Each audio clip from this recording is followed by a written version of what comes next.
su mnogi čekali. Danas je i finale muzičkog takmičenja Zvezde Granda, a Suzana Jovanović uručit će i pobjedničku statu pobjedniku i ove sezone. Javnost će biti jako emotivna zbog svega toga, s obzirom što će ovo biti prvo pojavljivanje Suzane Jovanović nakon smrti legendarnog Saše Popovića. Kada se pojavila informacija da je Saša Popović preminuo, javnost je ostala jako tužna, jako potresena, a i dan danas mnogi pričaju o njemu i pričat će vjerovatno još dugo, s obzirom da je čovjek zaista napravio jednu revoluciju na muzičkoj sceni. Suzana Jovanović, mnogi su se pitali kako se osjeća, vjerovatno ženi nije lako, vjerovatno još uvijek se navikava na to sve što se i dogodilo. Ali javnost jedva čeka da je vidim, naravno i prvi put nakon i užasa koji se dogodio.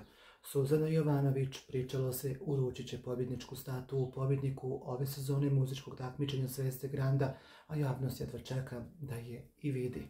Suzana Jovanović i Saša Popović imali su jako skladan brak, pun razumijevanja, pun ljubavi. O tome je Suzana pričala u Mali milion emisija i uvijek je govorila koliko su skladni, koliko se vole i koliko su tu jedno za drugo, što je pokazalo kada je i desilo se sa Sašom Popovićem to što se dogodilo. Suzana ga nije napustila do posljednjeg trenutka. Bila je tu uz njega.